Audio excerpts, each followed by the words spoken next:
एक मुलाकात ऐसी शख्सियतों के साथ जिन्होंने दिया है अपने जीवन को एक नया मुकाम। रूबरू कराएंगे ऐसी कुछ हस्तियों के साथ एक खास शख्सियत के साथ मुलाकात जयदेव पटेल के साथ नंबर 1 इंडिया न्यूज पर।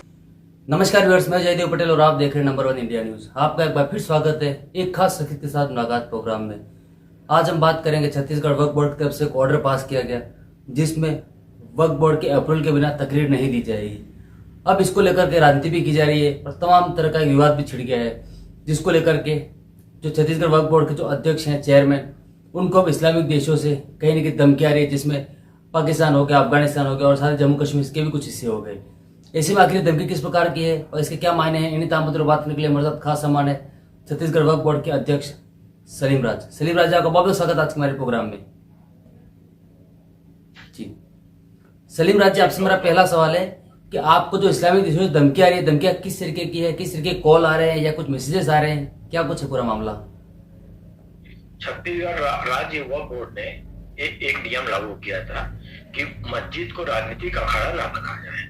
मस्जिद में जो भी तकरीर हो रहे वो सामाजिक सौहार्द बिगाड़ने वाला नहीं होना चाहिए, शासन के विरोध वाली नहीं होना चाहिए, और जो भी आपको तकरीर देना है पहले वक्फ बोर्ड से अप्रूवल ले लीजिए। वक्फ बोर्ड के अप्रूवल के बाद वो ठीक समझता है तो तकरीर होगी। कि लगभग जो घटनाएं हो रही है, संभल की घटना देख लीजिए। संभल की घटना हुई, वहां के मुतल्ली के द्वारा जो तकरीर की गई और लोगों को उकसाने का काम किया गया, उसके बाद से ये हालत बिगड़ी। हम चाहते कि धर्म के स्थान को धर्म में रह दिया जाए, वहां राजनीतिक ना करें। क्योंकि कुछ कट्टरपंथी लोग ये सहन नहीं कर पा रहा है और इसको राजनीतिक अखाड़ा ही बनाना चाह रहा है। उसके कारण अफगानिस्तान, पाकिस्तान, जम्मू कश्मीर, केरल से अन्य जगह से ये धमकी आ रही है। आपको 6 इंची छोटा कर दिया जाएगा, आपको सर कलम कर दिया जाएगा, आप इस्लाम विरोधी हो, अनेक बातें की जा रही। तो हमारे द्वारा बोले आप कोई इस्लाम विरोधी नहीं है। इस्लाम एक शांति का मजहब है, शांति के साथ होना चाहिए। राजनीतिक अखाड़ा बहुत है, आप कैंपस के बाहर राजनीति करिए, क्योंकि वो लोगों को चूंकि धर्म के जो ठेकेदार बन गए हैं उसके कारण उनको विरोध झेलना पड़ रहा है मुझे। जी सलीम राज, अगर हम बात करते हैं जो ऑर्डर पास किया गया छत्तीसगढ़ वक्फ बोर्ड की तरफ से कि उनके अप्रूवल के बिना तकरीर नहीं दी जाएगी, तो आखिर ये जो ऑर्डर जो पास किया उसके बाद इसको जमीन स्तर पर लागू करने के लिए क्या कुछ स्ट्रक्चर्स में बदलाव किए गए हैं? किस तरीके की मॉनिटरिंग आप लोग कर रहे हैं, कैसे कदम उठा रहे हैं? इसके लिए हमने एक व्हाट्सएप ग्रुप तैयार किया है। करीबन 4000 के आसपास की मस्जिदें हैं और इसमें एक कंट्रोल रूम बनाया गया है। कंट्रोल रूम होने के कारण सब लोग वाज करते हैं। तकरीर देने के 3 दिन पूर्व हमारे पास जानकारी आना चाहिए।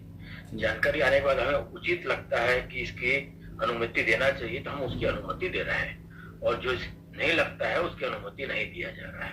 उसके बाद भी वो हमारे बिना अप्रूवल के तकरीर करता है तो एक बात उसको नोटिस दे दिया जाएगा, नहीं तो उसके ऊपर हम कानूनी कार्रवाई करेंगे या FIR दर्ज करेंगे। जी सलीम राज जी, आपको जो इस्लामिक देशों से धमकी जितनी मिली है अभी तक, उसके खिलाफ आपने किस तरह की कार्रवाई की है, किस तरीके की मांग आपने सरकारों से करी है? माननीय मुख्यमंत्री जी को अवगत करा दिया हूँ, प्रदेश के गृह मंत्री हमारे श्री विजय शर्मा जी है उनको अवगत करा दिया हूँ, और इंटेलिजेंस के हमारे श्री अमित कुमार जी है उनको अवगत करा दिया हूँ। और आजाद चौक थाने में मेरे द्वारा लिखित आवेदन देने के बाद वहां पर आजाद चौक ने एक FIR दर्ज कर दी है। सलीम राज जी, जिस प्रकार से संभल में कुछ घटनाएं सामने आई जिसमें एक पर्टिकुलर वामपंथी लोगों ने एक टारगेटेड तरीके से पूरे प्री प्लान इस पूरे जो घटना हुई उसको अंजाम दिया, आप इसको कैसे देखते हैं? क्या भारत में ऐसी घटनाओं के लिए जगह है? यह दुखद घटना है और हमारे नौजवान मुस्लिम भाइयों को समझना चाहिए कि कुछ पार्टियां आपको वोट बैंक के खातिर उपयोग कर रही है, तो आपका हितैषी कौन है? आज किसी की कोख सुनी हो गई है, किसी का पति चले गया है और एक अनाथ हो गया है, उसके लिए क्योंकि मुसलमानों को एक ओवैसी टाइप के और मुसलमानों को कटघरे में खड़ा कर दिया है कि वंदे मातरम, भारत माता, जो देश में रहते वो देश के कानून का पालन करो। और इस्लाम में भी लिखा है कि जो देश में रहते वो देश के कानून का पालन करो। राष्ट्रगान में कोई आपत्ति नहीं होना चाहिए, सबके लिए, हिंदू मुसलमान सिख ईसाई सबके लिए बना है।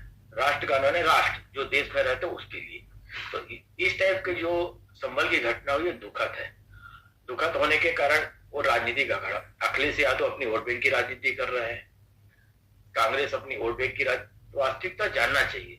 सिर्फ गलत काम को प्रोत्साहन करना ये अखिलेश यादव जी का और कांग्रेस काम हो गया, फूट डालो राज करो।